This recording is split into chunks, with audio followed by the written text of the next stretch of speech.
4 number question, ठीक है, जिसे भी हल करना बहुत आसान है। चलिए तो इसे हम लोग हल करेंगे बिल्कुल आसान तरीका से, और वो भी बहुत ही सरल भाषा में, ठीक है। चलिए तो सबसे पहले हम लोग क्वेश्चन को पढ़ेंगे, ठीक है, कि क्वेश्चन क्या कहता है उसी को पढ़ना है सबसे पहले। तो कहता है कि यूक्लिड विभाजन प्रमेय का प्रयोग करके दर्शाएं कि किसी धनात्मक पूर्णांक का वर्ग किसी पूर्णांक m के लिए 3m या 3m + 1 के रूप का होता है। चलिए देखते हैं ध्यान से। हम लोग को दर्शाना है, क्या दर्शाना है कि कोई भी धनात्मक पूर्णांक, उसमें देखिए जो 2 नंबर क्वेश्चन था उसमें विषम पूर्णांक की बात कर रहा था, इसमें खाली धनात्मक कर दिया है, ठीक है। तो कोई टेंशन नहीं लेना है, बिल्कुल आसान है। देखिए ध्यान से, धनात्मक बोला है तो धनात्मक ही करेंगे। आइए, तो वर्ग 3m या 3m + 1 के रूप का होता है, यही दर्शाना है ना। चलिए कोई बात नहीं। तो सबसे पहले लिखना है कि माना कि कोई धनात्मक पूर्णांक क्या है, a है, ठीक है, क्योंकि हर हाल में ये मानिएगा आप, ठीक, कोई दिक्कत नहीं। चलिए तो हम लोग देखिए सबसे पहले ये बातों को समझना होगा जो हम समझाए थे आप लोगों को। तो यहाँ पास b बराबर क्या दिया गया है, 3 दिया गया है। यहाँ से हमको पकड़ा जाता है कि b बराबर क्या दिया गया है, ठीक है, तो 3 दिया गया है, ठीक है। अब आपको पता है कि भाजक से शेषफल का मान जो होता है से छोटा होता है, इसीलिए हम दिए हैं 0 1 2, ठीक है। और 3 नहीं दे सकते क्योंकि तो भाजक 3 ही है, 3 से छोटा ही होना चाहिए शेषफल, है ना। चलिए सबसे पहले क्या करेंगे, यहाँ पास लिखना है इसलिए यूक्लिड विभाजन प्रमेय से। तो यूक्लिड विभाजन प्रमेय क्या कहता है, तो a बराबर bq + r होता है, यही ना। चलिए तो आपको रखना है, और वर्ग की बात किया है ना, तो वर्ग आपको करना पड़ेगा, जिस पर वहाँ तो वर्ग नहीं करते थे अगला क्वेश्चन में, लेकिन यहाँ वर्ग करना पड़ेगा। चलिए करते हैं। तो a बराबर क्या हो जाएगा, देखिए ध्यान से, b का मान कितना है, तो 3 है ना, बिल्कुल। उसके बाद में q का q रखना है। अब देखिए यहाँ पास ध्यान से कि प्लस r का मान सबसे पहले रखेंगे 0, क्या रखेंगे 0, ध्यान से देखिएगा सिर्फ, ठीक है। लिख देना है कि चूंकि r बराबर 0 है ना। चलिए तो क्या आ जाएगा, चलिए वर्ग कर देते हैं, बराबर 3q का 0 से जोड़ेंगे तो क्या हो जाएगा, 3q ही होगा। चलिए तो 3q का भी वर्ग कर देंगे, क्योंकि हम लोग को वर्ग करने के लिए बोल रहा था। तो यहाँ बस लिख देना है कि वर्ग करने पर, क्या करने पर, तो वर्ग करने पर, ठीक है। चलिए अब a का वर्ग क्या होता है, a² होता है। 3 का स्क्वायर यानी करेंगे तो 3 3 कितना हो जाएगा, 9 हो जाएगा, और q का स्क्वायर q² हो जाएगा। चलिए तो अब आपको एक बात ध्यान से देखना है, गौर से देखना है कि हमको लाना क्या है, तो 3m लाना है ना। तो चलिए m कहाँ से आ गया, तो m हम लोग को मानना पड़ेगा। और क्या मानेंगे, देखिए ध्यान से क्या मानेंगे। सबसे पहले तो हमको यहाँ पास 3 लाना होगा। 3 कैसे आएगा, देखिए ध्यान से, आप a² का a² लिखिए।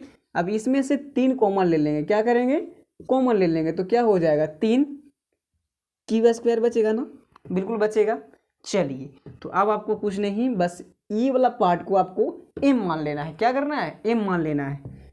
चलिए a² बराबर 3m होगा, कब, जब चूंकि लिख देते हैं, चूंकि 3q² बराबर m माना, ठीक है, इसीलिए, ठीक है। तो लिख सकते हैं ना कि जब हम 3q² को मानेंगे m, तो 3 का 3 रह जाएगा, और 3q² के m लिख देंगे, ठीक है, तो हो जाएगा ना।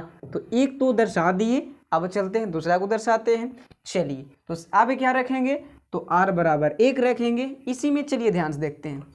आइए तो a का a लिख देते हैं, और b का मान कितना है, तो 3 है। चलिए और q का q प्लस r का मान क्या रखेंगे, अभी 1 रखेंगे। लिख दीजिए कि चूंकि r बराबर 1, ठीक है, कुछ नहीं, बस हम लोग सिर्फ देख रहे हैं और लिख रहे हैं बस। चलिए यहाँ भी स्क्वायर कर लेंगे, ठीक है। तो स्क्वायर करते हैं तो दोनों तरफ करते हैं, जब भी स्क्वायर करेंगे तो दोनों तरफ, और नहीं करेगा तो किसी तरफ नहीं। लिख देंगे कि वर्ग करने पर, वर्ग करने पर, ठीक है ना। आई चलिए तो a², चलिए इसको देख रहे हैं आप कि 3q + 1 यानी कि a + b इसको मान सकते हैं, तो आप a + b के होल स्क्वायर दे दीजिए। तो फॉर्मूला क्या होता है, तो a² होता है, देखिए ध्यान से लिख दे रहे हैं हम, a² मतलब कि 3q के स्क्वायर, ये हो गया और ये b हो गया, है ना। चलिए तो 3q का स्क्वायर प्लस 2ab, तो 2 तो फॉर्मूला में होता है, ठीक है, गुना a का मान कितना है, तो 3q है, प्लस b का मान कितना है, तो 1 है, सॉरी गुना ही होगा क्योंकि 2ab सब गुना में ना, गुना में है, प्लस b² का मतलब 1 के स्क्वायर, ठीक ना। चलिए और थोड़ा आगे बढ़ते हैं। तो ए स्क्वायर बराबर क्या होगा, 3 का स्क्वायर 9 और क्यू का क्यू, तो लेकिन क्यू का भी तो स्क्वायर होगा तो क्यू स्क्वायर हो जाएगा। 3 का स्क्वायर हुआ तो 9, तो क्यू का स्क्वायर प्लस का प्लस, 2 तिहाई 6, 6 में 1 से गुना करेंगे 6 ही होगा और क्यू इसमें शामिल है तो क्यू लिखिए और प्लस 1 का स्क्वायर कितना होता है, 1 ही होता है ना। चलिए अब यहाँ से हम लोग को क्या कॉमन लेना है ये सोचिए आप, ठीक है। अब की बार क्या लाना है हम लोग को, तो 3m+1 लाना है।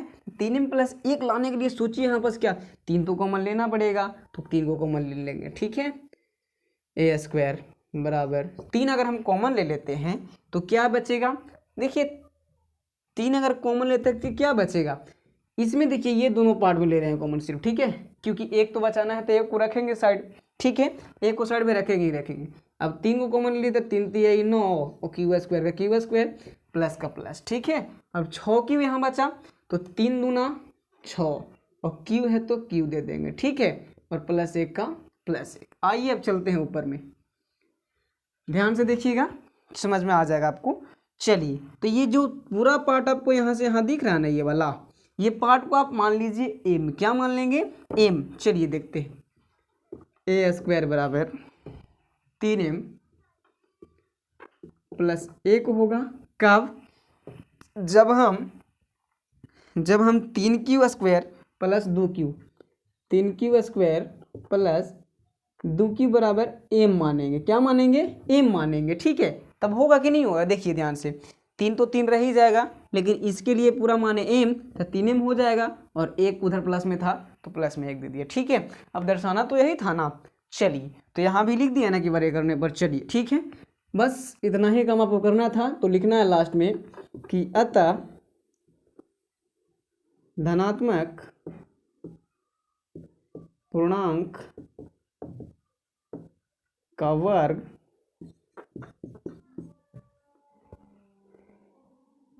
किसी पूर्णांक m के लिए, किसी पूर्णांक m के लिए 3m, अतः धनात्मक पूर्णांक का वर्ग किसी पूर्णांक m के लिए 3m या 3m+1 के रूप का होता है, के रूप का